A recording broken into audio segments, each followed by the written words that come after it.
Thank you for tuning in to the GSMC Sports Podcast presented by the GSMC Sports Network. I am your host, Nelson, here.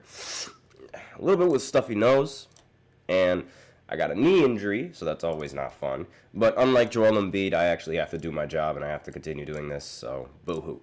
But the first segment for today on the sports podcast is going to be talking about Anthony Richardson. He was just renamed the starter, something that I really was not expecting the Colts to do. Honestly, the whole thing, I'll actually get into the whole thing after this in the first segment. So then in the second segment, I'm going to talk about the Jets and how they're really, really bad and how they're worse than what I thought they were going to be. And just everything, and my entirety of all my opinions on the Jets, because I was unable to do that since I used to be the host of the basketball podcast. So might as well let everybody know what I think about this team. Then in the third segment, I'm going to talk about the Giants once again. Now there's talks about the Giants wanting to bench Daniel Jones, and there's a possibility that happens. As much as that would make me smile to the bone, I also don't want that to happen, so we'll explain a little bit why. And then in the fourth segment, we are going to be looking at two things, both of them related to the NBA. Klay Thompson recently played against the Golden State Warriors, and we're going to talk about that game. And then we're also going to talk about Joel Embiid making a return to the 76ers. And so we're going to be covering those two games. We also have a special fifth segment at the end of the fourth segment, so be sure to stay tuned for that if you guys are interested. Before I begin, I'd like to remind everybody that we love to hear what you guys have to say during the show. Whether you guys have a hot take, whether you guys have a burning question, or something that you've just been dying to share, we are all ears. And if you really want your comment or question to get noticed, then I recommend using Super Chat. You just click on the $sign below the chat box, and you can send in your comments and or donations that way. If Super Chat's not really your thing, then that's all right. You could always use the link displayed below the ticker on every show segment, gsmcpodcast.net. And you can go ahead and send in your comments or donations that way as well. They really help the show. And with that out of the way, let's go ahead and talk about the little situation that the Colts had. So earlier a few weeks ago, I should say, the Colts, they decided to bench Anthony Richardson for some reason. A lot of people think it was because Anthony Richardson just gave up mid-game. And, I mean, obviously, that's not an attitude that you want for your quarterback. And I totally understand that, but I just don't understand why they would rather, start Joe Flacco as opposed to somebody like Anthony Richardson. Because, I mean, this is a guy who the Colts ended up using their high draft pick on. And he's not going to get any better he's not going to get any better unless you actually play him. And he's one of those quarterbacks that's sort of getting a Josh Allen treatment, because when Josh Allen was first drafted, nobody really expected him to be this good. People just knew that he was going to be super athletic, and whether or not he'd be accurate or whether or not he'd be good enough was still in question. So it's more of it was an experimental thing for the Bills in drafting Josh Allen. And this is sort of the same thing with Anthony Richardson. From what I've seen from Anthony Richardson, he messes up really, really easy passes, but he also makes some really, really good deep passes and some difficult passes as well. So it's it's more like a flip of a coin. You have no idea exactly what kind of game you're going to get from Anthony Richardson. And that is a problem at quarterback, inconsistencies. That's also something that really plagued Josh Allen before this season, where everybody knew that Josh Allen was rather turnover prone. He would make some really difficult passes, but then would also mess up those difficult passes and whatnot. And I totally understand that. But deciding to bench Anthony Richardson mainly because of the fact that he gave up in mid-game, I can somewhat see that, but I also don't. Because, again, you have to give somebody like Anthony Richardson more chances to play. You have to give him the experience. He's not going to learn how to throw accurately if he's sitting on the bench. And like I said before, this is a high draft pick that they ended up using on him. So they might as well see what they can get out of him. And benching him, that's not really an ideal thing to do, at least in my opinion. Now, this is his second year. So, not really expecting him. The expectations of him being good aren't really all that high because, again, it takes time for some players to develop, unless you're like C.J. Stroud or Jaden Daniels, who just on the spot immediately one of the top quarterbacks in the league. It's ridiculous. I'm so jealous, but. The Colts, they decided to bench Joe Flacco after he started the last 2 games, and guess what? The Colts lost both of those games. So yeah, he took the starting job in Week 9, and then the Colts went 0-2. So that was a great job by the Colts right there. In the 2 recent losses, Joe Flacco threw for 451 yards, which isn't bad. It's all right, considering how he's super old. 2 touchdowns, but he also was very generous and gave the team the other team the ball, 4 times. So yeah, he threw 2 touchdowns and 4 interceptions. So that is really, really bad. Richardson led the team to a 3-3 record, completing 44% of his passes, which is awful. And he was passing for 958 yards, 4 touchdowns, and 7 interceptions before being benched for Flacco. So the quarterback situation is not really that ideal in Indiana right now, but still, it's not going to get any better if you have Richardson coming off the bench. It's just not happening.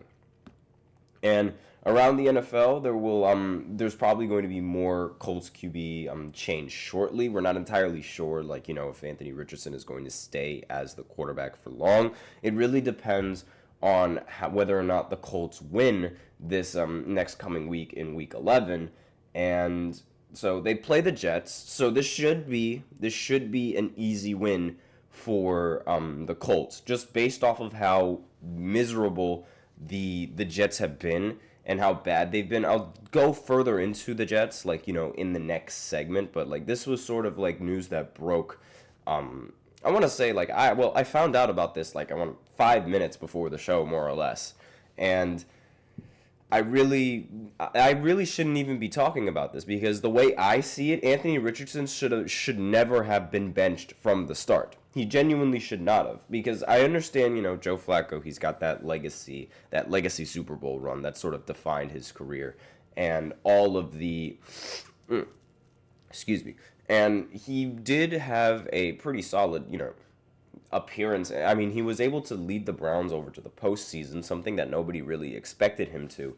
But again, the way that he's been playing in these last few weeks is just not ideal. I mean, they lost to the Bills 30-20 last week. Josh Allen threw 2 interceptions, but Joe Flacco was so generous he decided to throw more interceptions than Josh Allen, which is never a good sign. And it's not like he was any better in Week 9 either. I mean, they played the Vikings, and he went up against another quarterback that loves to throw interceptions, and Sam Darnold. But Sam Darnold threw 2 interceptions, and from Joe Flacco's perspective, he only threw 1. But he was also only able to throw 179 yards. So again, just not ideal. Not an ideal performance coming in from quarterback. And a lot of it has to do with Joe Flacco's lack of mobility. I mean, every time I see Joe Flacco, it's really if you don't have a clean pocket with Joe Flacco, you're not going to get anything done. And it makes total sense because Joe Flacco is so old. I mean, I don't even know how old he is, but he is an old man. And it's amazing that he's still even in the league, I will say that. But, you're not going to win with this kind of quarterback. Not anymore. It's unfortunate, but that's how it works. So you need a mobile quarterback, especially with the Colts and their offensive line. You definitely do need a mobile quarterback. And against the Jets, you're probably also going to need a mobile quarterback because the Jets pass rush it's one of the very few solid things going on with the Jets and their organization right now. And who knows, maybe Anthony Richardson is probably going to be, maybe he learned from his mistake and maybe he learned not to quit on his team, in air quotes, because a lot of people, they say that he quit on his team, but the reality seemed like he was out of a lot of stamina, because there was this one play where he ran a lot and he was completely gassed, and so he could not play another snap. Apparently, that's what I remembered of that week. And I totally understand the vision. You don't want a quarterback that's just going to quit on you mid-game, but at the same time, you want a quarterback that has some sort of potential. Now, I'm not saying that Anthony Richardson has been playing very good, but that completion percentage speaks for itself. But, you have to give this man some reps. Like, that's just got to happen.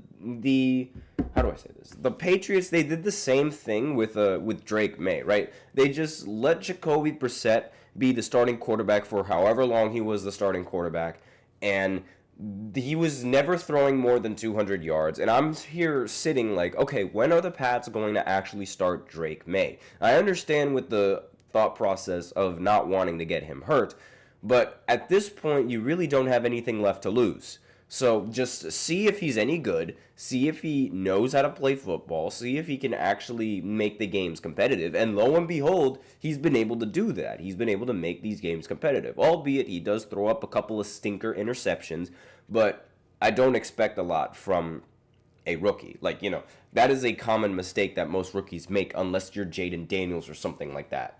So that's all that I really have to say about this segment. Again, I personally think that Anthony Richardson should have been the starter, without a doubt. Like, there should never have been any sort of debate in even having Joe Flacco be in the starting position, and he should have continued to be the starter regardless of whether or not he was tired, regardless of all this randomness, because you need that for the future.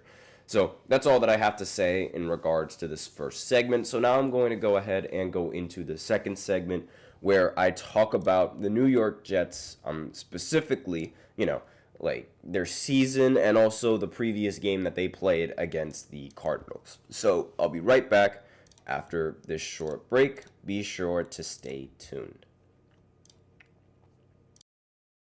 I feel like I'm losing my mind. Is everybody in the world blind? Please, Lord, give me a sign. A sign. I feel like I'm losing my mind. Is everybody in the world blind? Please, Lord, give me a sign. A sign. I wanna be the greatest. Everybody on the fake shit. I look around and feel like everybody is the fakest. I make this every day and I'm impatient, hoping one day I blow up from the basement. Statement, the top is so vacant. I don't hear shit that I think is amazing. Waiting for my day when I'm playing sold out shows for 1,000 faces. Hey, give me that crown, get in my way and to be put down. It ain't your place, all this my town. If I want that shit, then I'll get it right now.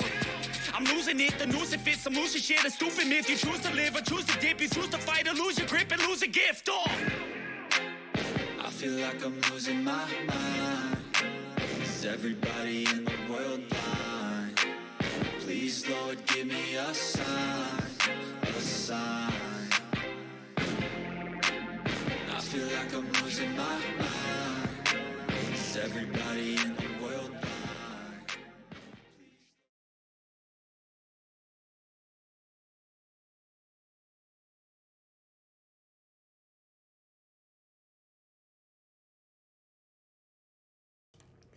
And we are back with the second segment of the GSMC Sports Podcast presented by the GSMC Sports Network. And in this second segment, we are going to be looking at the New York Jets and their season. And primarily, we're going to be looking at last week's matchup against the Arizona Cardinals, because I've been unable to talk about I've been unable to talk about the Jets, and I really do want to talk about the Jets before I talk about my least favorite team in the NFL. You guys will hear about that tomorrow if you guys are interested, and hopefully I can do something really special for that, because I absolutely cannot stand this team, and I don't think anybody else really stands this team. So before I begin, I'd like to remind everybody that we love to hear what you guys have to say during the show, whether you guys have a hot take, whether you guys have a burning question, whether you guys have anything that you're dying to share. We are all ears. And if you really want your comment and or question to get noticed, then I recommend using Super Chat. You just click on the $ below the chat box, and you can send in your comments and or donations that way. And you can also use the link displayed below the ticker if Super Chat's not really your thing, and you can send in your comments and or donations that way as well. They really help the show. They make it much more interactive between myself and you guys. So let's go ahead and get into this segment. So, as we know, the Jets last week, they disappointed their fans yet again. And it's because they're the Jets. Like, this is just what they do. It doesn't matter what season it is. It doesn't matter what quarterback they have. I'm how do I say this? I'm really superstitious, and to me, it seems like it's illegal for the Jets to have a good quarterback. Like, it is very, very illegal for them to have a good quarterback. And even when they do, the good quarterback doesn't really make much of a difference, like Aaron Rodgers that we're seeing right now. I mean, they might as well have had Zach Wilson for this season, and they still would probably be 3-7. Maybe they'll even have a better record than what they have right now if they did have Zach Wilson. We never know. But regardless, Aaron Rodgers and the Jets have been one of the most disappointing, if not the most disappointing team in the entire NFL season. I don't think they are the most disappointing team. I would put them at second, but there's another team, Dallas, that is more disappointing than them. And really, this game, again, from Aaron Rodgers, was rather disappointing. He only threw for 151 yards, averaged 4.3 yards per completion, had a 72.4 quarterback rating, and was 22 for 35. The completion percentage is not that bad. Of course it's not. And of course he didn't throw any interceptions, but again, didn't really put the ball in the end zone. And I don't know if you know this, but you have to put the ball in the end zone if you want to win. And ironically enough, that's exactly what the Cardinals did in this game. And Kyler Murray was absolutely ridiculous. He threw for 24 passes, completed 22 of them. Amazing. He also threw a touchdown. So yeah, he put the ball in the end zone because he knows how to do that. And he also ran the ball in the end zone 2 times. So that's 3 total touchdowns coming in from Kyler Murray. He had more touchdowns in this game than he did in completed passes, which is very, very good. And not only that, but there was also James Conner, who also ran the ball in for a touchdown, which was also great. And, I mean, Marvin Harrison Jr., he can really catch the football, and he caught it in the end zone in one of these catches. But he did end the game with only 54 yards. But again, when you score a touchdown, all is good. And Arizona, they've really been a surprise. I mean, I am a huge fan of Kyler Murray. I don't know what it is, but it's like he is so cool to watch. I don't know why I like watching him play, but I just like watching him play. It doesn't make sense to me. Maybe it's because of how he runs. Maybe it's like how athletic he is. Maybe it's because, he's short and he's still able to do things that we haven't really seen many quarterbacks do. He's very mobile. Or maybe it's because he plays Call of Duty. I have no idea. But I really, really like watching Kyler Murray when he's on. I don't really like watching him when he's off because it's like, in my head, it's just immediately like, oh, he was playing too much Call of Duty now. But I'm sure when on Thursday when Warzone comes out, maybe he's going to take a little bit of a dip in the efficiency column and maybe he's going to lose in the Bird Bowl against the Seahawks. But we'll see how it goes. I call every single, anytime that the bird teams play against each other, I call it the Bird Bowl. So, I mean, the Cardinals, they've been really great. And they're number 1 team in the in their standings, in their division. The number 1 team in the NFC West.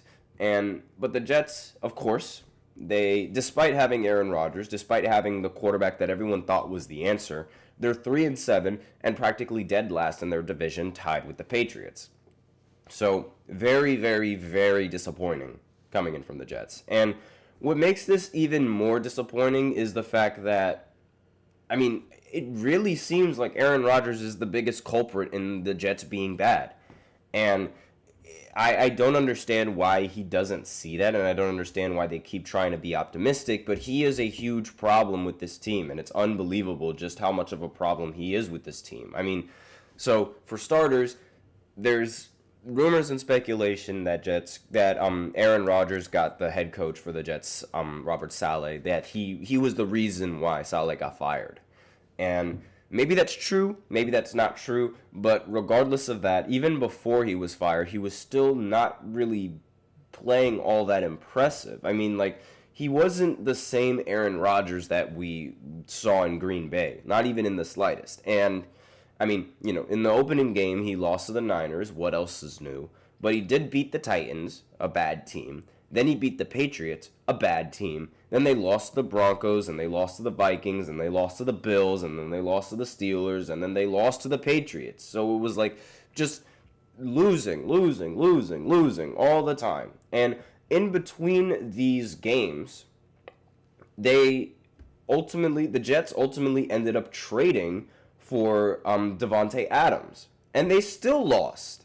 And I mean, Aaron Rodgers, he's one of the biggest reasons why I think they ended up losing. I mean, he has not been playing nearly as... I mean, he's been all right, I will say that. But again, he's just not the same animal that he was on Green Bay when everybody was so afraid of him and was so afraid of his accuracy and this, that, and the other, right? Like, he was a monster when he was on Green Bay. And arguably one of the best quarterbacks that I had ever seen play the game. And he's just not been that same caliber player on this team, like, at all. Like, far from it. And even when he has Davante Adams, who, I mean, they're a fantastic duo together. I mean, they've seen ups, they've seen downs, primarily a lot of ups in the Packers and their regular seasons, but ever since they got Davante Adams, they have not been winning nearly enough games as I thought that they would be. They still need a head coach. Now, if I remember correctly, I think that so far the Jets, they've only been able to win one game with Davante Adams, and that was against the Texans when C.J. Stroud put up one of the worst games of his career, honestly. I mean, 11 for 30 on completion percentage and 191 yards. That is not going to win you a football game. Meanwhile, Aaron Rodgers actually had one of his signature performances, throwing 3 touchdowns, 211 yards. I don't think he has thrown for more than 300 yards yet in this season. I could be wrong, but I don't remember him throwing for over 300 yards. But this is just how the Jets work. This franchise just cannot seem to get winning. Like, they just cannot win. And it doesn't matter who they have at quarterback. It doesn't matter it doesn't matter who they have on the roster.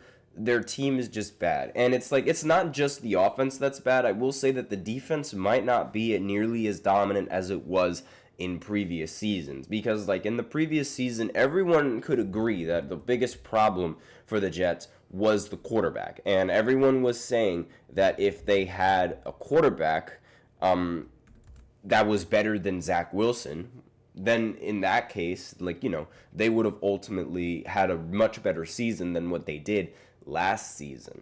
And I mean, I totally get that. Like, I really believe that that's what would have happened as well. But regardless, it's like, it's just bad. Now they actually have a good quarterback. Well, a good quarterback, like with massive air quotes on that, and they still cannot get it done.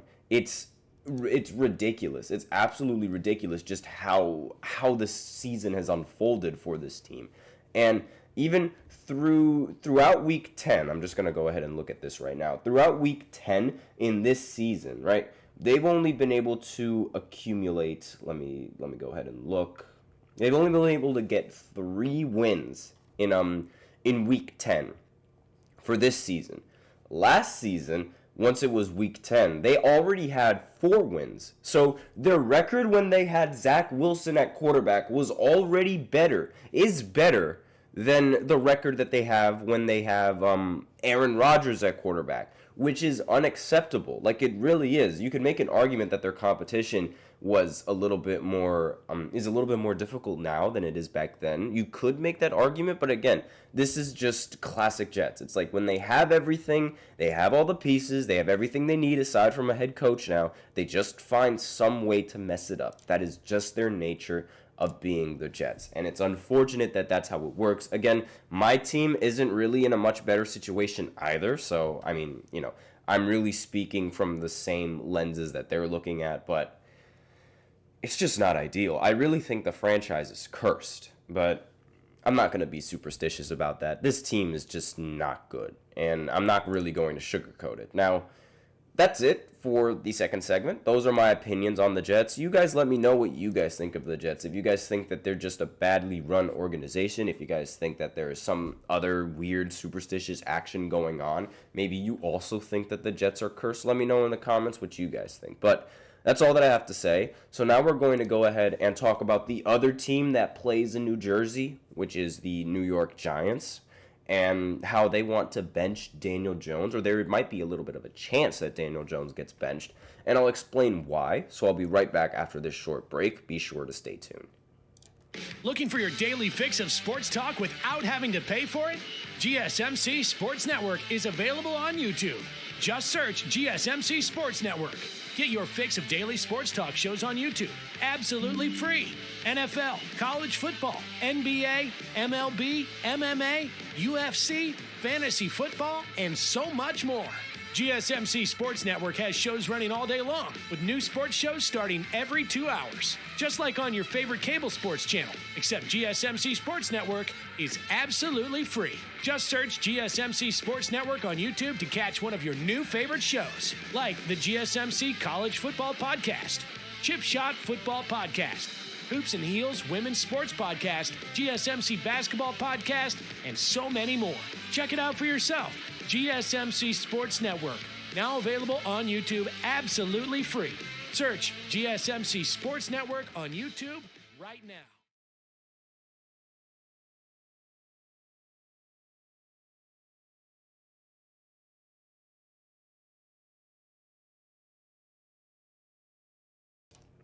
And we are back with the third segment of the GSMC Sports Podcast presented by the GSMC Sports Network. And in this segment, we are going to be talking about the Giants and specifically their horrendous quarterback, Daniel Jones, and the possibility that he might get benched in going into this bye week and entering into the next week, not week 11, but in week 12. Thank the Lord that the Giants have a bye week, because as you guys already know, I'm a Giants fan, and I simply cannot stand Daniel Jones at quarterback. I am sick of it. I am tired of this man. I want a new quarterback now. I mean, I could go on and on for just how much I completely despise Daniel Jones. Let's start with the big reason. So, in 2020, Daniel Jones, he led this team to the playoffs, and he gave me hope, something that I wish he never did in the entire I can't even speak English. I'm so upset at this man. So, despite the fact that, he won a playoff game, that means he's going to get paid. And so, because he wants to get paid, the Giants decide to break the quarterback market and sign him to a 4-year, $160 million contract in March 2023. And, again, this completely reset the NFL quarterback market, and a lot of quarterbacks have been getting paid a lot more than Daniel because, again, they have a legitimate argument. I mean, they could literally just say, all right, Daniel Jones is getting paid this much amount of money. I should be getting paid way more than him. And most of the time, they're right, because let's face it, Daniel Jones stinks, and he is not an NFL caliber quarterback. There has been no point in his entire career where he's looked like a competent enough starter outside of the year 2020, and even then, that now in hindsight, I think that year was a fluke, mainly because Saquon Barkley was still on the team. And again, it's unbelievable just how the tides have turned with Daniel Jones so quickly. It was like he had one good year and then he reverted back to being the Daniel Jones that everybody knows. A turnover-prone quarterback that cannot throw the ball deep, can still fumble the ball, and throws a ton of interceptions. It is awful. It is terrible. I cannot stand this quarterback at all. And so the first 2 years of his contract were fully guaranteed.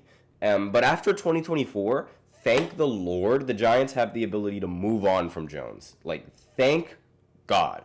But now, there are several questions with this contract, of course. When do the Giants have to decide on Daniel Jones' 2025 contract? Of course, I hope he never, ever gets another job in the NFL, and I hope we never, ever, ever have to see Daniel Jones play a single snap, at least in a Giants uniform. I don't mind him seeing on any other team, most likely because he's not going to play for any other team. He's just that bad.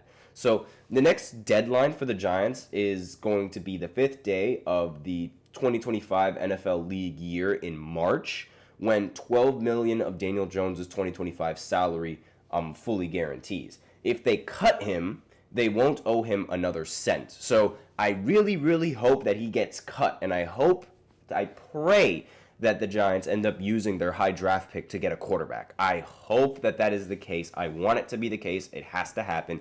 If they decide to draft, I don't know, maybe Travis Hunter, I don't think that's going to happen. But if they do decide to draft Travis Hunter, I would not be necessarily mad at that. But Daniel Jones has got to go. And they really should cut him, because they should not be paying a quarterback all that much money to put up all of these horrendous stat lines. In fact, let's go ahead and look at Daniel Jones' stats, why don't we? In 2024, Daniel Jones is 23rd in completion percentage. It should also be noted that I watch every single Giants game. And in every single Giants game that I've watched, he's only completed 3 passes farther than 20 yards. 3. We are on week 10, and he still cannot throw the ball more than 20 yards. That is pitiful. I cannot stand that. And people still give him the benefit of the doubt because of this, that, and the other, but no. Every single time, he just cannot throw the ball deep. There was this one flea flicker play that they tried in Germany against the Panthers, right? There were 2 receivers wide open far down the field, and Daniel Jones refused to throw that ball. They were wide open. There was so much separation on them, and Daniel Jones refused to throw the ball. Why? Because he can't throw the ball that far. Not only that, he's also 29th in yards per attempt and yards per completion, 26th in quarterback rating, 27th in QBR, and 31st in touchdown percentage. That is like second to last for any NFL team. And that is awful. That is horrendous. And he's also 25th in passing success rate. So he is terrible, and he's getting all of this money to play terrible. He is not the answer, and I really, really hope that Giants fans inevitably move on from him, and I hope the Giants move on from him. I cannot stand this guy at quarterback at all. He's made $82 million in his first 2 years of his contract extension with the Giants, an average of $41 million, and the average of all 4 years on his contract is $40 million per season. Both numbers are 15th in the NFL. And 15th, you should have, if you're going to be paid, if the averages of your contract are going to be the 15th most in the NFL, that would mean you have to be, at the very least, average enough to be worth all that money. And even then, he's even below average. He can't even crack, a top 20 percentile in any of these stats. Again, 23rd in completion, 29th in yards per attempt, 28th in quarterback rating, 27th in QBR, and 31st in touchdown percentage. That is terrible. I cannot stand this man. And none of Jones's money, thankfully, in 2025 is fully guaranteed. But if he is injured and can no longer play football, his injury guarantee would kick in.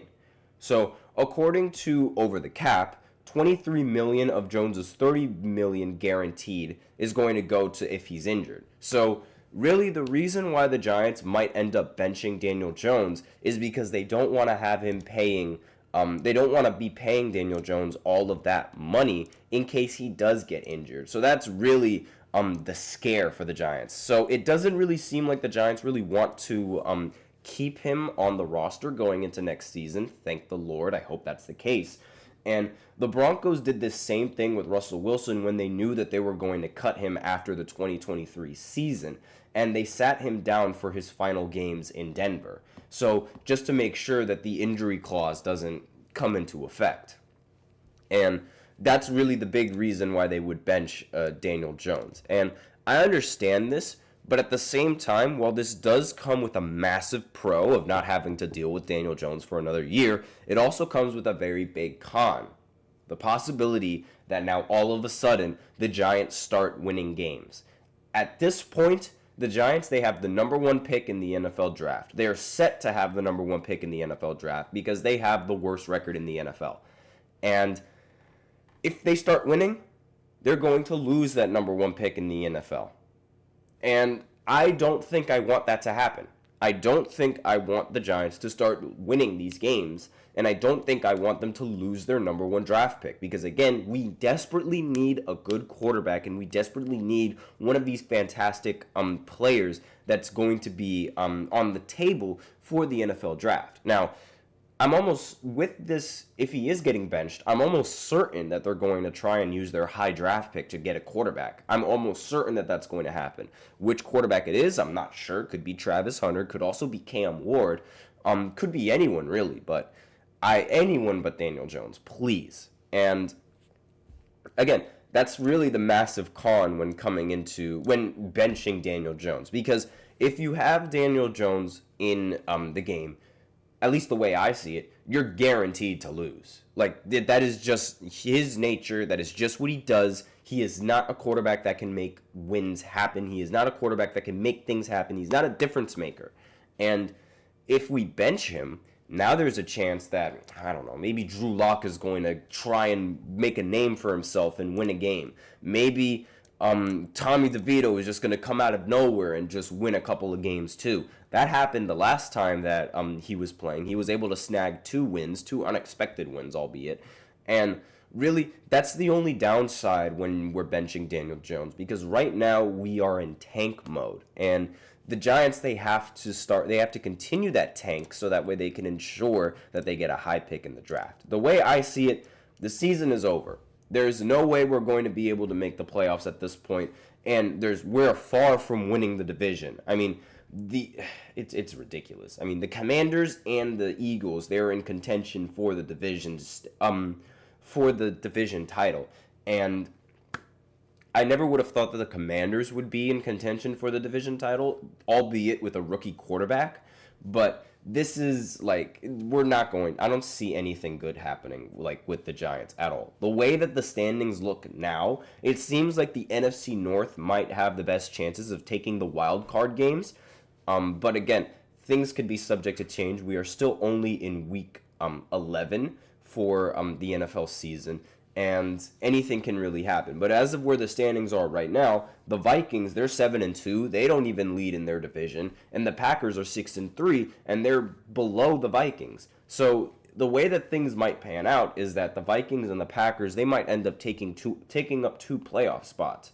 It really depends on how the standings end up looking. And then maybe the Niners are probably going to take up a playoff spot as well. So with all of these teams already in the playoff hunt, the way I see it, the Giants' season is over. And there's no real reason to try and win any of these games. Right now, they need to focus on the future and the future for next season. And I know that's not really the idea for football. I mean, the way I see it, if you play football, you should always try to win. But if always trying to win means that I have to deal with Daniel Jones for another year, I would much rather lose. I would much rather not see that happening ever again. And that's all that I really have to say about this segment. Again, in case you guys don't know, I do not like Daniel Jones at all. But that's all that I have on this 3rd segment. And now we're going to go ahead and go into NBA basketball. And in the 4th segment, and that segment is going to be about Klay Thompson making his return to Golden State. He recently played the Golden State Warriors at home, and we're going to talk a little bit about that game. And then we're also going to talk about Joel Embiid making a return to the 76ers and the results of that game as well against the Knicks. So I'll be right back after this short break. Be sure to stay tuned.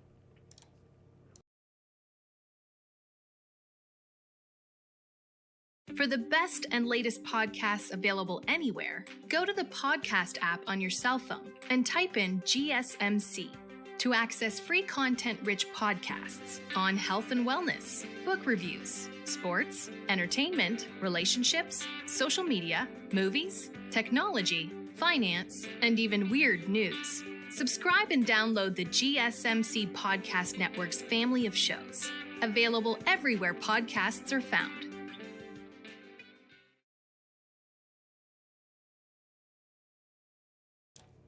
And we are back with the 4th segment of the GSMC Sports Podcast, presented by the GSMC Sports Network. Again, still a little bit rusty because, I'm used to talking about basketball on my basketball podcast, but not doing that anymore. So in this 4th segment, we are going to be talking about basketball. We're going to be talking about Steph Curry matching up against Klay Thompson. The Splash Brothers, they went up against each other for the first time in an NBA game. They did go up against each other in All-Star games before, but this is the first time where they've gone up against each other in a legitimate game. And we're also going to look at Joel Embiid and his return to the 76ers roster and in their game against the Knicks. So let's start with the more interesting game between the two games, which was Golden State going up against the Dallas Mavericks. Golden State, they played at home, and look at that, a reunion of the Splash Brothers. But this game was very, very competitive. Steph Curry, he ended the game with 37 points, 9 assists, and 6 rebounds. And it should also be noted that the Warriors, they ended up winning 120 to 117. And another thing that's noteworthy is that Steph Curry continues to push the Steph Curry is clutch narrative by drilling a game-winning, more or less, game-sealing three, I guess you should say. A game-sealing three, which inevitably gave the Golden State Warriors a 4-point lead, and ultimately they capitalized on it with this final win. So, if I remember correctly, in the fourth quarter, Steph Curry, he had the ball, he dribbled, created separation, shot the three, and made it, right? And the score was 118 to 114. However, the Mavs, they were not done yet, and Quentin Grimes, or Bones, if you guys don't know, ended up making another three off of a step back, and that made the score 118 to 117. But unfortunately, Steph Curry had the ball, and they had to foul him because there was no time. And of course, Steph Curry made both of those free throws because he's Steph Curry. When does he miss free throws? Practically never. And it was a pretty good game played by both Klay Thompson and Steph Curry. I mean, Klay Thompson, he ended the game with 22 points. Didn't really shoot that well from the field, but from the three-point line, he shot 6 for 12, which was, 50%, rather efficient. He did shoot better from three than Steph Curry did, because Steph went 5 for 12, so one less three-pointer that he made. Luka Doncic also played amazing in this game with 31 points, 8 rebounds, and 6 assists. He did put up a stinker performance from the three-point line, however, going 2 for 10, which again, rather inefficient. Kyrie also played pretty well in this matchup, 21 points, 8 for 13 from the field, and 1 of 3 from 3. So again, a rather solid performance. This game was really, really close, and it inevitably came down to the wire. I mean, how could it not? Both of these teams are pretty good now, and Steph Curry and Klay Thompson, there was a little bit of, I don't want to say that there was bad blood between these two players, but I will say that there might be a little bit of animosity between these two players, because earlier, I thought that Steph Curry was going to say a few words towards Klay Thompson in the beginning of the game, like he said he would, but ultimately they decided not to and just decided to focus on the game. And they were both chirping at each other a lot. When Klay Thompson hit a three-pointer, he started doing the Steph Curry shimmy. Then when Steph Curry made an and one circus shot, I should say, over Klay Thompson, he started screaming and yapping and all that stuff. We never really see Steph Curry yap unless he turns into an evil villain or something like that in some of these games. And the way that this season has been turning out, so far the Warriors have been surprisingly good. They're 9-2. I really, really hope that they don't end up winning another finals, because I am a LeBron fan. This would be a huge toll if Steph Curry ends up winning more rings, especially with the team that he has right now. I really don't understand how the Warriors are really playing this good, and quite frankly, the Warriors themselves also don't understand how they're playing this good, because they don't even think that they can keep this up for long. But again, we'll see how the season goes, and we'll see how they end up continuing to play. Buddy Hield in this matchup, let me see. He wasn't that good. I mean, not as good as what we've seen before. 6 for 13, 14 points, 2 for 8 from 3. I guess Klay Thompson might have scared him a little bit, but aside from that, you win by a mile or you win by an inch. A win is a win, and Steph Curry made sure that the Golden State Warriors ended up winning this game at home.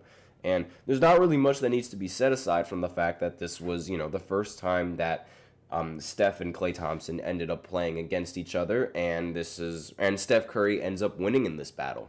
So, again, pretty solid performance. It should also be noted that this game counted towards the in-season tournament that the NBA has set up. So, in case you guys are curious, this is how the teams are grouped up together. So, as of right now, where the standings are, the Warriors have 1 win to no losses, and the Dallas Mavericks have 0 wins and 1 loss. So I believe the Mavericks are going to be one of the lower teams in the Western Conference C group, at least as of right now.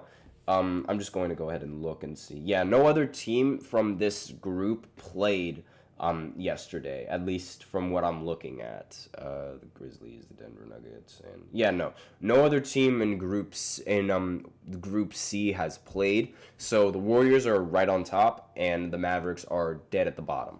So that's already one game in the books for that C group. So now let's go ahead and look at the other game, which was Joel Embiid's return against the New York Knicks. Now, this was a rather disappointing show for Joel Embiid. I mean, what do you guys expect? Joel Embiid, this is the first game for Joel Embiid after coming back from injuries, and he didn't play that well. He actually played awful in this game. He only scored 13 points, got 3 rebounds and 5 assists, was completely outplayed by Karl Anthony Towns, who ended the game with 21 points and 13 rebounds. So, haha, Joel Embiid.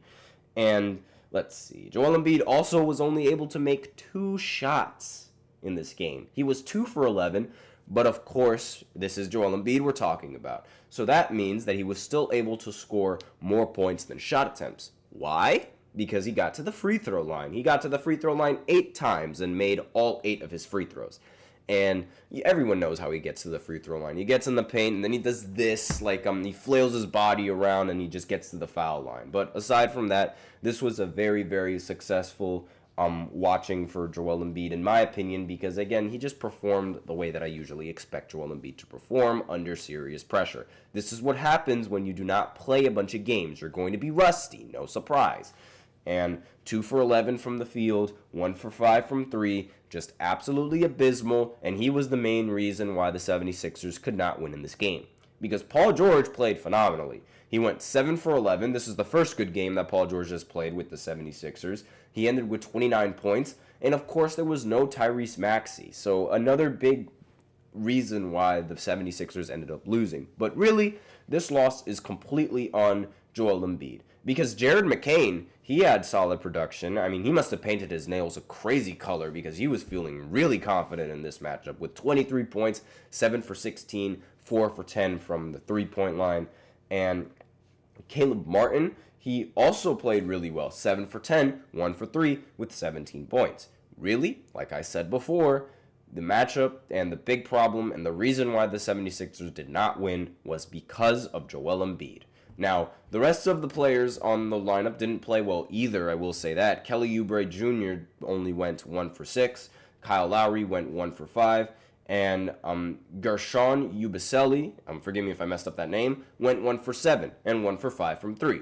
So, again, not a very ideal shooting performance coming in from the rest of the supporting cast. However, if Joel Embiid ended up scoring, his signature maybe 25 points, give or take, or maybe even a little bit more, because remember, he did average like 30 last season. If he did anywhere near that good, then they would have inevitably ended up winning. Because, again, the score was 111 to 99. And I believe that is about I can't do math, honestly. Like, my math is really, really bad. I have no idea how much they ended up losing by. So I'm just going to grab a calculator real quick. Yeah, this is a 12-point loss coming in from the 76ers. And, I mean, really, like 12 more points coming in from Joel Embiid, that would have meant that he would have to score at least 25 points. So there you go. The game would have been a little bit more competitive had he scored at least 25 points, but of course he couldn't get that done. He was too busy doing this and trying to get to the foul line.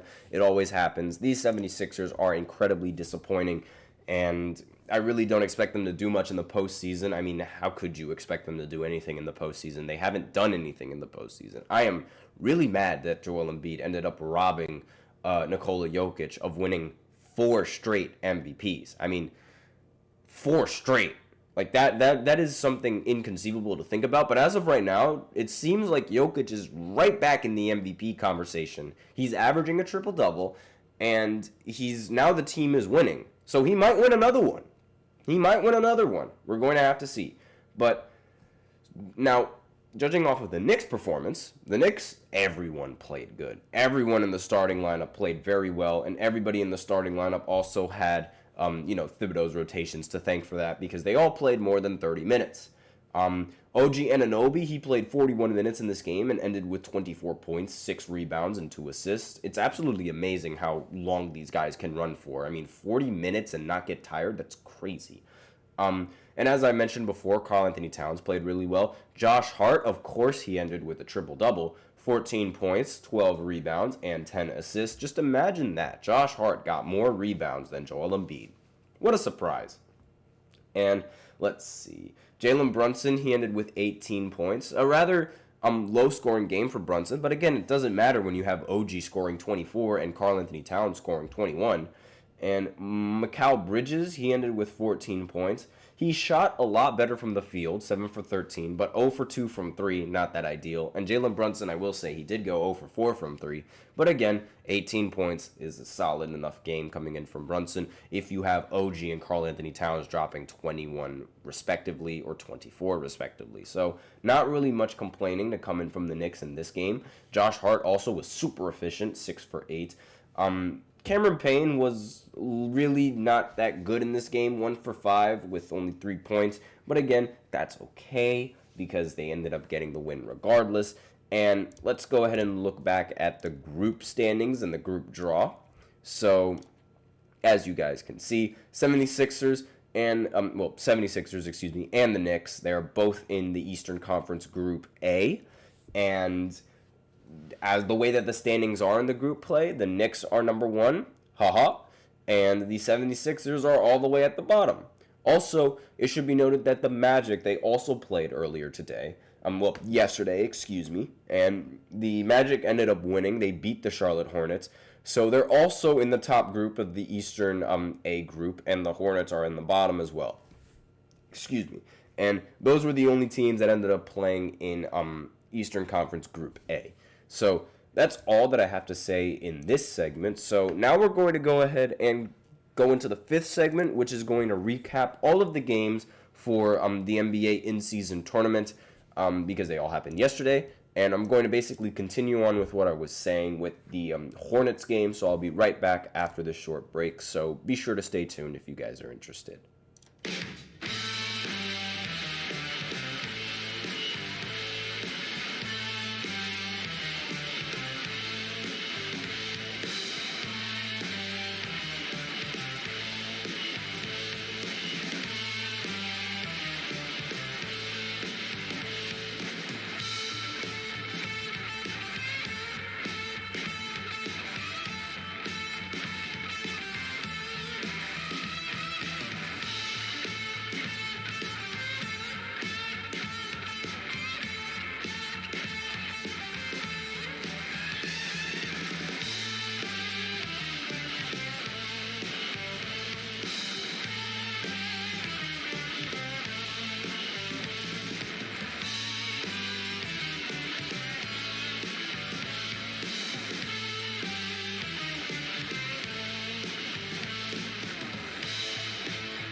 And we are back with the 5th and the final segment of the GSMC Sports Podcast presented by the GSMC Sports Network. And in this 5th and final segment, we're going to be looking at the NBA games that went down recently yesterday because these games all count towards the NBA in-season tournament. And we're going to go ahead and look at the standings as well for these games, and I'll try to explain them to the best of my ability. So I already mentioned how the Warriors and the Mavericks are the only teams in Western C Group that ended up playing. The Warriors ended up winning, so they're ranked at number 1, and Dallas Mavericks is all the way in the bottom. And I also mentioned how the Knicks ended up playing the 76ers. The Knicks are one of the teams that ended up being in the top of the list, and the 76ers are one of the teams at the bottom of the list. And why do I say one of them? Well, that is because I believe the tiebreaker is in point differential. Like, that's the first tiebreaker. So, whichever team ends up scoring winning by the most points ends up holding that tiebreaker. I believe that's how it works. Again, this is it's a relatively new thing, so I'm just going to go ahead and make sure that I am right, because again, this thing was introduced, this in-season tournament was introduced only last season. So, you know, it's really difficult to remember things because, you know, it only happened last season. There's only one season to really go by. So the teams the decisions on how the teams end up advancing is if two teams are tied in the same group head-to-head, their head-to-head record splits their tie. They did not go up head-to-head against each other. So because of that, we have to go to the next tiebreaker, which is point differential in group play as the second tiebreaker. So it is point differential. So depending on how much they win by in this game is it determines where they stand. So in this matchup between the Magic and the Hornets, the Magic, they ended up winning by, let's see here, the final score was 114-89. So that would mean that they won by 25 points, which is way more than what the Knicks won by, which was 11 points. So their point differential is greater, meaning that the Hornets should be ranked higher than the Knicks. However, they're both 1-0, and they're both most likely going to, at this rate, no, not the Hornets. The Magic should be ranked just as high as the Knicks, if not higher than the Knicks. So the standings right now are going Magic at 1, Knicks at 2, the Nets right in the middle because they haven't played yet, and then in that matchup it's going to be the 76ers at second to bottom and the Hornets at the bottom because, again, the point differential is not in favor of the Hornets. Speaking of the Hornets, LaMelo Ball, of course, he ended the game with 35 points, and of course, he took 27 shots. Again, another rather inefficient game coming in from LaMelo Ball, but again, 35 points is 35 points. And he had 7 assists and 6 rebounds along with that performance as well. He was basically the only player that was playing really well for this team. Josh Green ended the game with 0 points despite playing 29 minutes. And Brandon Miller ended with 8 points, and he took 18 shots. 1 for 11 from 3. That is awful for Brandon Miller. And that's really awful for any player's standings, to be honest. And the fact that Josh Green only took 1 shot in this game, also very pitiful. But again, that's how the group play works. And for the Orlando Magic, the fact that they ended up winning this game without Banchero is a little bit surprising to me. Franz Wagner, he ended up scoring 32 points in this matchup, so he's definitely proving that he's worth that huge contract that he signed over the offseason. Jalen Suggs, 17 points. Fantastic performance coming in from Suggs. And Mortice Wagner ended up scoring 18 points in this matchup as well. So really solid performance coming in from the Wagners. And, again, a solid performance coming in from Jalen Suggs as well. And they end up taking the top of the Eastern Group A. Now, next game on this list that I did not go over yet is the Heat matching up against the Pistons. This is Eastern Group B. The Heat, they ended up losing to the Pistons in a very, very surprising move because in the final minutes of the game, the Miami Heat, the coach for the Miami Heat tried calling a timeout, but they didn't have any timeouts available. So that means that's a technical. And as a result, the Pistons end up getting 2 free throws, which won the game for them in the end.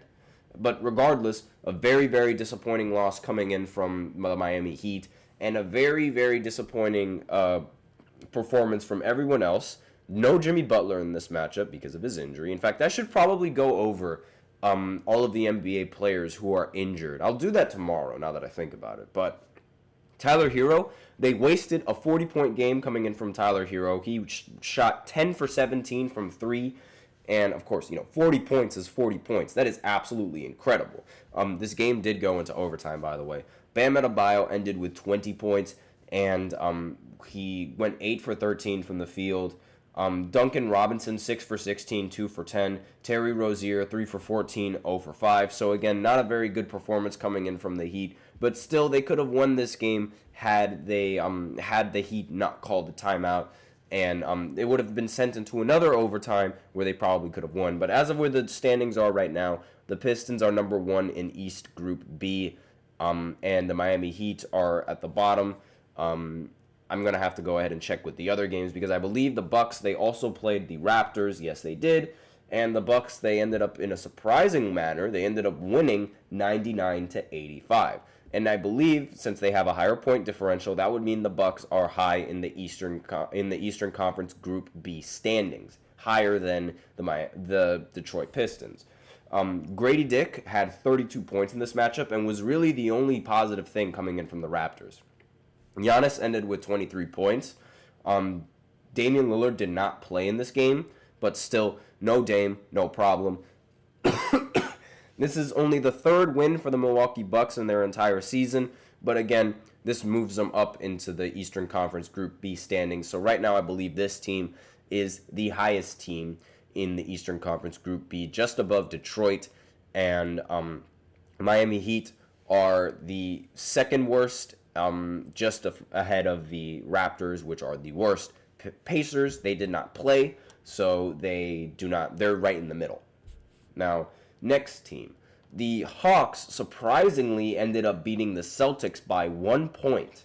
It was a very, very close game. The Hawks also did not have Trae Young, and they still were able to win. Jalen Johnson ended with a triple-double, 18, 10, and 13. Dyson Daniels, 28 points, 6 steals, 7 assists, and 3 rebounds. He's also averaging like 5.5 steals in a game this season so far. So the Hawks are all the way up at number 1, and with 1 win, and the Celtics move all the way to the bottom, which again, something that I really did not expect. Next game on this list is the Suns going up against the Jazz. Did I say the Suns previously? I meant the Celtics were at the bottom. Excuse me. So they're at the bottom in the Eastern Conference C group. Now we move on to the Suns going up against the Jazz. The Suns, of course, they end up beating the Jazz. The Jazz are one of the worst teams in the NBA. They won 120-112. They take the top of the Western Conference B group. Devin Booker ended with 31 points. No Kevin Durant because he's also a player out with an injury. I really got to look into these players injured. Bradley Beal ended with 24 points, and Mason Plumlee ended with 15 points and 14 rebounds. John Collins played really well for the Utah Jazz, but again, it wasn't enough to beat the Phoenix Suns, even though he had 29 points and 10 rebounds to go along with that. And finally, the last team that played in the standings is in Western Group A between the Timberwolves and the Portland Trailblazers. So the Timberwolves, they ended up losing.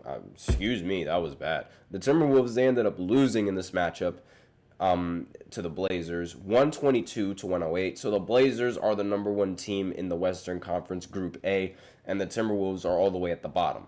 Anthony Edwards had 26 points in this matchup. Rudy Gobert had only 9. Jaden McDaniels had 17, and Julius Randle ended with 11 points. Now, on the Blazers side, Jeremy Grant had 21 points, and they had 4 players coming off the bench scoring in double digits, which is basically all she wrote. They also shot 18 for 32 from the three-point line, which is 56%. It's really difficult to beat a team that's shooting that well from 3. And Portland, they ended up winning. That's all with the NBA in-season tournament, and those are all the standings. Those are all the games that ended up being played. And that's all that I have to say for this 5th segment, and that's it for the show. So thank you so much for tuning in to the GSMC Sports Podcast presented by the GSMC Sports Network. Your support means a lot to us. So remember to subscribe to the show, leave a positive review. It really does make a difference. We also invite you to follow us on Facebook, Twitter, TikTok, and Instagram for more content and updates. And as usual, we love to hear what you guys have to say during the show, whether you guys have a hot take, whether you guys have a burning question, or whether you guys have anything that you're dying to share. We're all ears. If you really want your comment and or question to get noticed, then I recommend using Super Chat.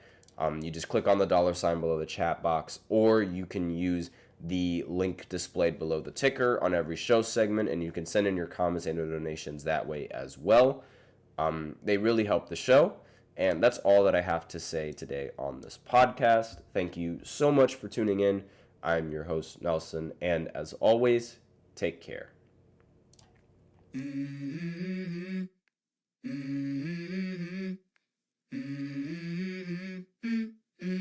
Let's go.